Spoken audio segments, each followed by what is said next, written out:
long days. May bisita tayo, guys. Ito ang aking mga kapatid at mga pinsan. Ang baby namin na si Baby LJ. Ayaw magpahawak sa akin, ayaw lumapit. So, kailangan ko utuin. Hi, guys! Welcome back to my channel. A day in my life. So, nandito tayo, guys, ngayon sa Bicol. Hindi pa rin tayo nakakauwi kasi talagang sinusulit natin pag-uwi, no? Ilang years din bago nakauwi, 7 years. So, kailangan din, tagal-tagal din. So, siguro mga ano na kami dyan. 10 days na kami dyan, guys. O, yan, tamang kape-kape tayo dyan, guys. Kasi nakakamiss lang magkape. At ang aking pamangkin, ang hirap putuin bago sa akin lumapit. Kailangan maraming chechiborechi pa bago mo mahawakan ng baby namin.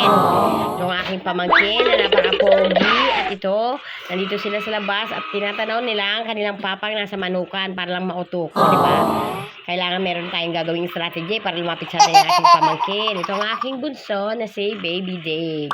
So, talaga tingin sa paligiran pag ganito nasa province ka, diba? Si Erwin, mga pamangkin ko, at ito ang aming munting tahanan na napakasimple lang, diba? So, ang aming bubong ay anahaw lang. Ayaw namin ng sobrang init kasi. Yan ang aking apo na napakaganda.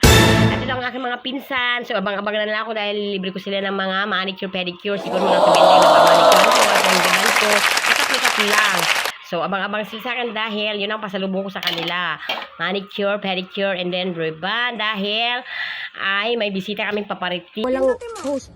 O, yan. O, say hi. Extra kayo sa vlog ko ngayon. Ito ang mga madam namin. Shout out ang pogi namin. Ayan ang pogi namin. Ito naman ang pinakamaganda. Ito ang malikot. Malinaw nito. Naglilinis ng koko. Si Angelito.